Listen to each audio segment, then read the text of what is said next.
Halo, jumpa lagi di channel Five and Chemistry. Di video kali ini, saya melanjutkan video sebelumnya, pembahasan soal asesmen harian, bab ikatan kimia dan bentuk molekul, yang bagian esainya. Bagian PG-nya ada di video sebelumnya. Kali ini saya mau bahas 5 soal esai, dan langsung aja saya mulai. Nomor 1, mengapa permukaan logam dapat berkilau saat terkena cahaya? Jadi pada logam itu terjadi delokalisasi elektron. Jadi elektron-elektron dari tiap-tiap atom itu bisa pindah-pindah gitu, delokalisasi. Ya, jadi dia bergerak bebas di dalam logam itu. Lalu kalau cahaya mengenai permukaan logam itu, jadi bisa dikatakan cahayanya mengenai si elektron itu, maka si elektron itu seperti dapat energi untuk naik level, untuk eksitasi istilahnya, atau promosi ke tingkat energi lebih tinggi.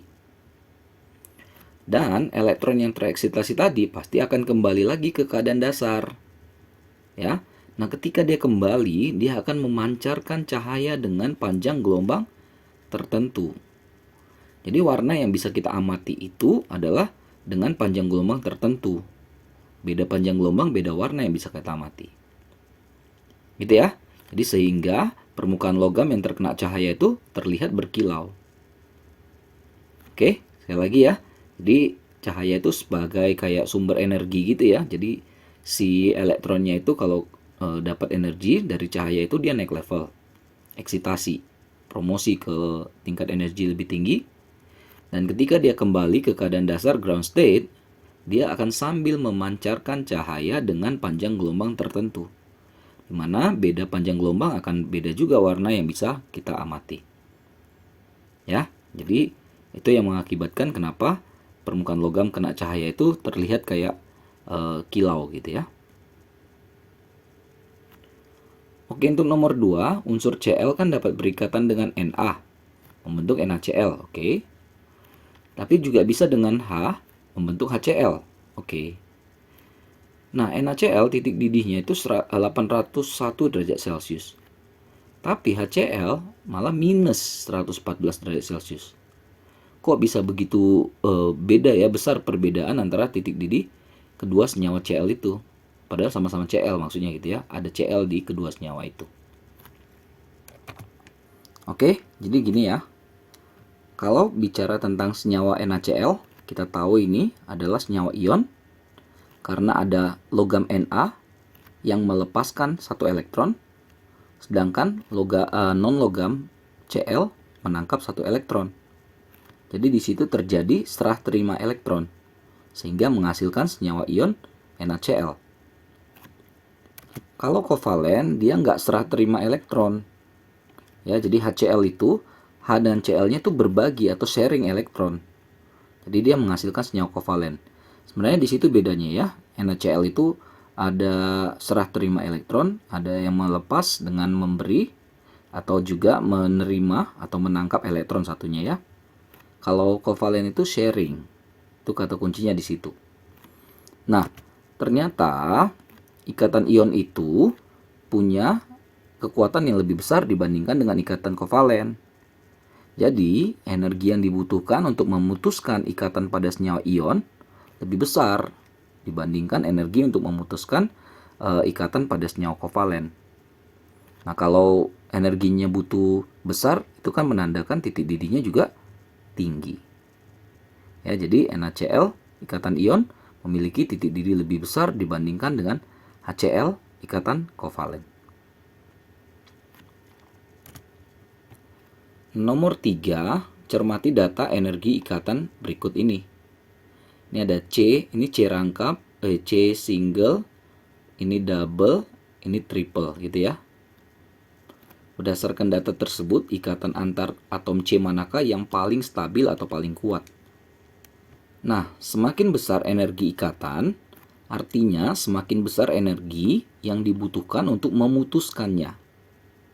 Atau bisa juga dikatakan semakin besar energi ikatan, semakin kuat atau semakin stabil ikatan tersebut. Maka yang paling stabil adalah yang energi ikatannya paling gede nih. C triple bond C. Ya, ini lebih besar daripada kalau ikutin itu ya, C double bond C, C single C. Oke. Nomor 4 ada nomor atom N7, nomor atom H1. Bagaimana perbedaan struktur Lewis NH3 dan ion NH4+. Bagaimana pula dengan bentuk molekulnya. Jadi N itu 7, 2, 5. Ada di golongan 5 ya. Hidrogen ya 1 lah ya. Kalau di golongan 5 itu, jadi patternnya, polanya itu gini. Ada 1 yang berpasangan, 3 yang single. Makanya ada NH3. Nah, jadi di sini dia join dengan H yang lain. Jadi ada 3 buah H yang dibutuhkan kan, karena N juga menyediakan 3 single. Nah, kalau dia NH4+, jadi N-nya dia ada dengan 3 dulu, hanya coba dibuat 3 dulu ya. Ini kan. Tapi kan N masih punya ini ya, 1 buah pasangan elektron bebas. Jadi di sini N ini, pasangan elektron bebas dari N ini dipakai untuk berkoordinasi dengan H.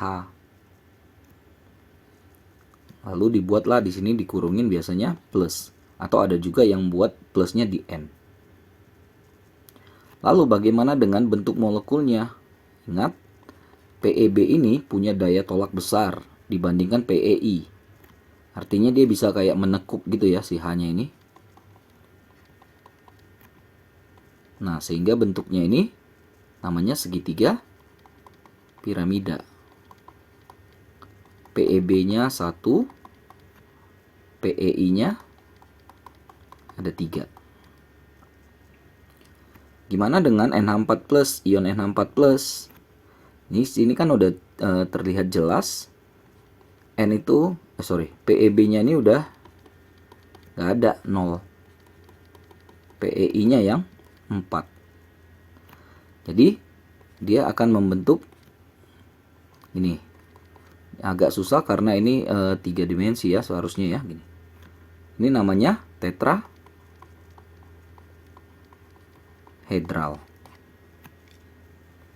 Gitu ya. Jadi faktor 1 PeB ketika dia jadi PeB dan ketika PeB itu dijadikan PeI udah akan menghasilkan bentuk molekul yang berbeda.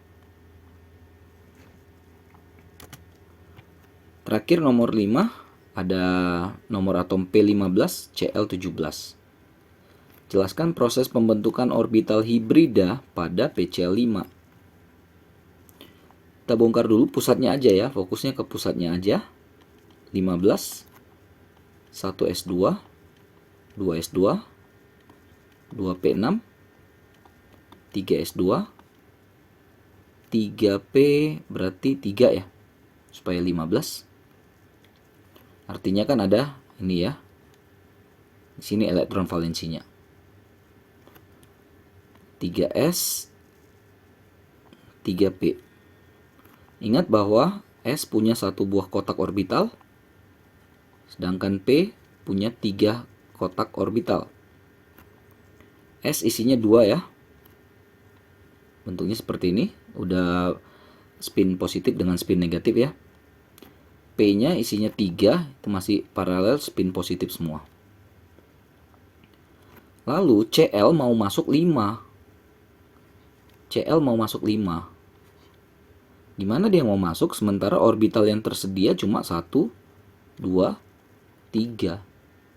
Gimana caranya 5 itu masuk? Ya berarti kan harus tersedia 5 buah orbital. Nah kalau orbitalnya cuma ini, ya nggak bisa. Maka kita minta bantuan orbital lain. Seharusnya kan 3s2, 3p baru ada 4s ya. Tapi ternyata orbital yang kepake itu yang 3d. Jadi dia minta yang sama-sama ini tingkat energi sama gitu. 3d. D punya 5 buah kotak. Lalu 1 buah elektron dari si ini yang S2 ini akan promosi ke sini. Sehingga menjadi ini tinggal 1. Tadi kan di P kita nggak ganggu ya. Sedangkan di D kepake 1 buah orbital. Oke. Lalu ketiga orbital ini akan, ya ini namanya hibrid ya, bergabung menjadi satu dengan tingkat energi yang sama.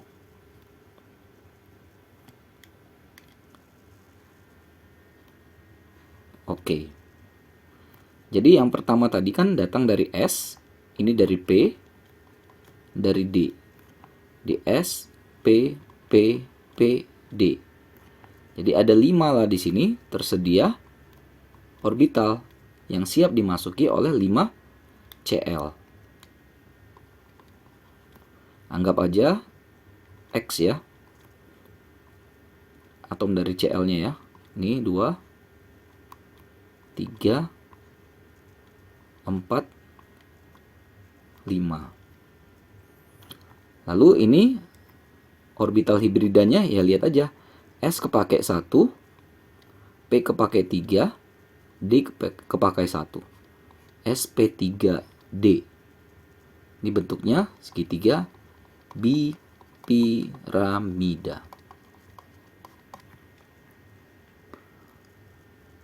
Oke, selesai ya 5 soal esai ya, bab ikatan kimia dan bentuk molekul. Sekali lagi ini sambungan dari video sebelumnya. Sebelumnya soal-soal yang pilihan berganda. Kali ini yang esai ya. Semoga bisa dimengerti, bisa dipahami, bisa membantu buat kalian yang terutama sedang belajar materi ini. Mohon maaf kalau ada banyak kesalahan, saya cuma niat bantu saja. Dan jangan lupa ya, cek terus, update terus video-video terbaru lainnya di channel Fiven Chemistry ini. Sampai jumpa dan bye-bye.